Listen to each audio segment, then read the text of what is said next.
Es que Zulay, en el cómputo que hizo la Junta Circuital, tiene derecho a ser proclamada.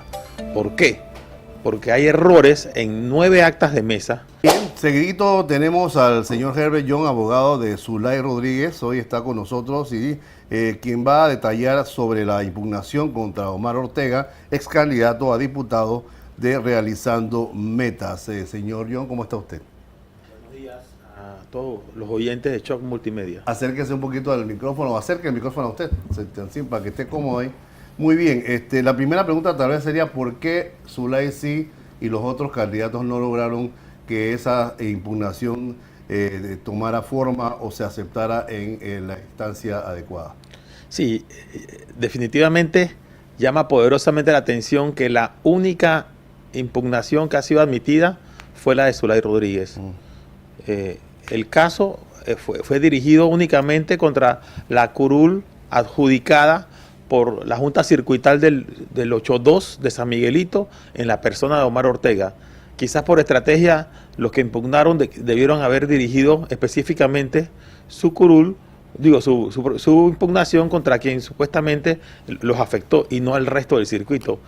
A eso me refiero de repente en el caso del 8-4, que yo vi la demanda que presentó Alejandro Pérez y por lo menos en cuanto al tema del cómputo de los votos y los errores e incongruencias que había, tenía razón por lo menos para que fuera admitida.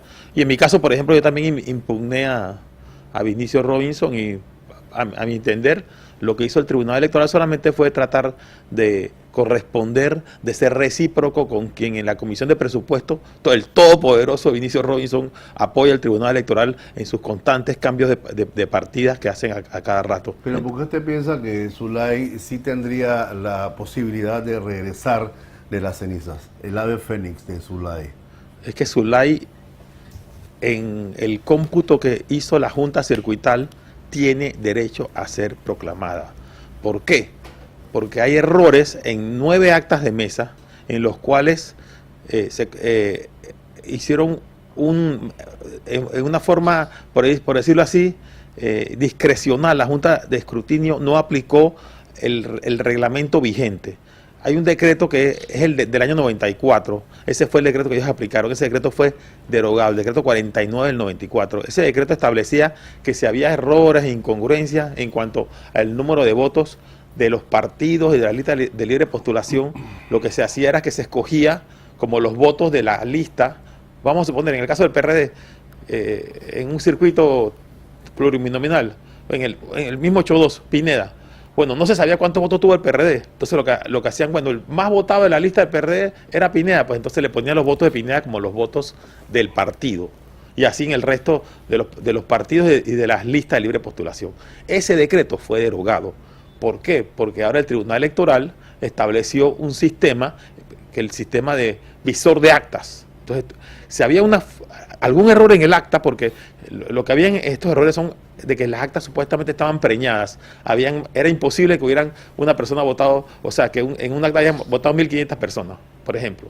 Entonces lo que lo que hay que hacer es ir al visor de actas, y en el visor de actas, en todas las actas de mesa de votación del país, hay, en las elecciones para diputados, hay un acta de mesa de votación, pero hay hoja de control de escrutinio por partido y por lista de libre postulación y por candidato. Si usted recuerda en un acta de mesa, por ejemplo, como los votos van saliendo uno por uno, voto para el PRD, entonces le ponen un ganchito y van sumando, otro ganchito poco a poco, voto para el CD y le ponen un ganchito, voto para libre postulación. Entonces, tema de las elecciones y la forma en que se vota y los residuos, los medios conscientes, es algo tan intrincado y tan difícil de entender para la población votante. No debería haber esta experiencia no debería llevarnos a una forma más simple de hacer las cosas en el futuro. Definitivamente. Lo que está explicando sobre el tema es que en lugar de utilizar el visor de actas, que es por internet, que tú puedes ver exactamente qué fue lo que pasó en la mesa de votación, porque las papeletas de votación se queman, pero sí quedan esas hojas de control de escrutinio que las pegan en los tableros, y tú puedes saber cuántos votos tuvo cada partido y cada candidato libre de postulación. ¿Y por qué eso? Y entonces no lo usaron. En términos simples, no usaron esa. Sí tiene un sustento en eso. Porque pero díganos para la gente que no sabe. Para que todo el mundo lo pueda entender. En pocas palabras, no utilizaron el criterio de revisar las hojas de control de escrutinio porque no existían esas hojas.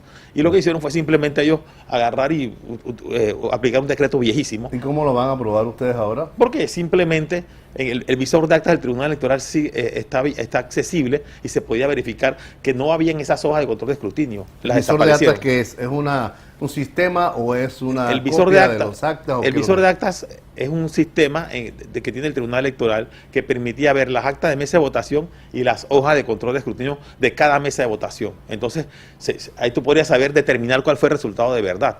¿Qué pasó? Que en estas 9 mesas no hay visor de actas, no hay de hoja de control de escrutinio. Entonces, no se sabe qué fue lo que pasó. Pero la diferencia de Zulay con Omar Ortega, para poder ser proclamada era de 68 votos. Y ahí le quitaron 250 votos solamente en ese ejercicio que hicieron discrecional, arbitrario y que no procede jurídicamente. ¿Cuánto tiempo debe tomar este proceso y en qué etapa se encuentra exactamente? Sí, ayer la juez administrativa electoral dictó un auto donde decidió las pruebas. A Zulay prácticamente le admitieron todas las pruebas. Al resto de al impugnado y al partido RM casi le rechazaron todas las pruebas. Hay que ver si ellos deciden apelar o no. En caso de que apelen, tienen hasta mañana para apelar. ¿Omar Ortega es ex candidato a diputado de Realizando Metas? Es correcto, del partido de Realizando Metas. Entonces ellos tendrían que fijar fecha de audiencia, que puede ser a partir del miércoles, si no apela, se puede fijar fecha de audiencia. Zulay sigue siendo una, si no supercandidata, superpolítica desde el punto de vista que es PRD, pero se postuló con el CD, pero ahora tiene independiente, pero tiene un abogado ahora, y usted es panameñista. Dígame, ¿cómo llegó usted a ser abogado de ella? ¿Por qué decidió ser el abogado de Zulay? ¿Es un tema fundamentalmente profesional, político? ¿Cómo lo ve? Bueno, primero que en el partido panameñista yo soy abogado siempre, pero nunca he recibido salario del partido, ningún emolumento del partido. Y segundo, que en el caso de Zulay, específicamente, fuimos compañeros en la universidad, en la Facultad de Derecho, en la Universidad de Panamá. 2, ella me consulta sobre el caso y me di cuenta que le asiste la razón. Definitivamente ella tiene derecho a ser proclamada. Y 3, lo más importante, es que Zulay obtuvo más votos que el Partido Panameñista, que el Cambio Democrático y que el PRD. Y si tiene derecho a una curul, ¿por qué no escuchar al pueblo panameño y que se la adjudique? Bueno, si tiene derecho desde el punto de vista de lo que tiene que ver con el circuito, nadie podría estar en desacuerdo y ojalá pues se cumpla los procesos para que se dirima este tema. Estoy de acuerdo con que una persona que fue votada en tantos diversos, digamos, posiciones debería haber tenido algo que decir en la actual política nacional. Sin embargo, la propia naturaleza de este sistema a veces es algo inentendible para el panameño común. Por eso una pregunta que le hacía y que usted contestó rápidamente porque quería ir a su punto era, y ahora sí me la contesta bien, ¿no deberíamos nosotros los panameños y el gobierno y los partidos empezar a dejar de hacer estas cosas tan difíciles y tan intrincadas como para que la gente vote por una persona y esa persona pueda estar en un puesto político? El tema es que en la Constitución de la República de Panamá sí está garantizado el derecho de representación proporcional. Y entonces por eso es que existe este residuo. El problema es la forma en que la Asamblea Nacional al final aprueba el paquete de reformas que envía la Comisión de Reformas Electorales, porque la Comisión sí hace un buen trabajo. Cuando eso llega a la Asamblea, ellos son los que tienen la potestad de decidir y que prefieren mantener el mismo sistema que es complicado, engorroso y que de alguna manera permite que estos debates que al final terminan en un tribunal. Usted dijo algo que no lo voy a pasar desapercibido como última pregunta. Vinicio no fue perjudicado con una decisión adversa porque había un quid pro quo del Tribunal Electoral con relación a su caso. Yo pienso que sí, porque nosotros pudimos presentar pruebas. La norma habla de que indicios, presentamos pruebas de que él no declaró en su informe de ingresos y gastos que llevó a cabo concentraciones, que llevó a Duboski, que regalaba pailas que cuestan $250 más o menos cada paila y regaló 500 pailas. Nada de eso aparece plasmado en su informe, que tenía 300 activistas solamente en un solo corregimiento. No hay un solo contrato de activistas. Entonces, definitivamente que si él no declaró eso y el tope era 300.000 y nosotros solamente con un simple ejercicio aritmético podíamos llegar a la conclusión de que se gastó más de $3 millones, lo que tenía que hacer el Tribunal Electoral era permitir el debate procesal para que de una vez por todas en este país se aclare esa situación en cuanto al el uso de las donaciones privadas en campaña política. Por ejemplo, ustedes aquí en este medio, si ustedes recibían una pauta, tenían que comunicárselo al Tribunal Electoral. Hay un control absoluto en los temas de lo que es publicidad electoral. ¿Y por qué no en el tema de otros gastos de campaña como a los que a mí me refiero? ¿Por qué no reportan? Hicimos tantas concentraciones, nos gastamos tanto en activistas. No hay ningún solo reporte. ¿Por qué? Porque el Tribunal Electoral no lo exige. Y por eso el problema aquí no es solamente Vinicio, sino que el Tribunal Electoral no cumple con su rol fiscalizador. ¿Y usted piensa que estamos asistiendo a los días finales del poder de Vinicio, tanto en el tribunal como en las instituciones, dada, digamos, los resultados políticos de esta elección? ¿Cómo lo ve usted? Yo lo veo así. Yo auguro que en la próxima elección del 2029 Vinicio no va a ser ni su hijo, porque también siempre pone a su familia, no van a ser diputados en Bocas del Toro.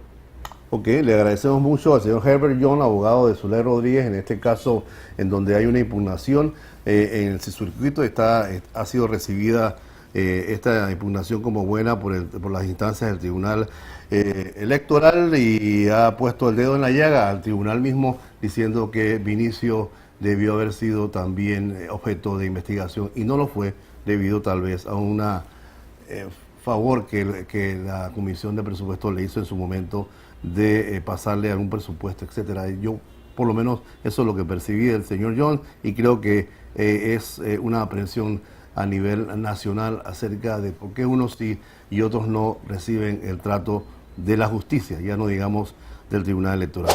Escúchanos por la 93.3 FM, o míranos en vivo por YouTube desde las 6 de la mañana de lunes a viernes. Aquí vamos, por Choc Multimedia.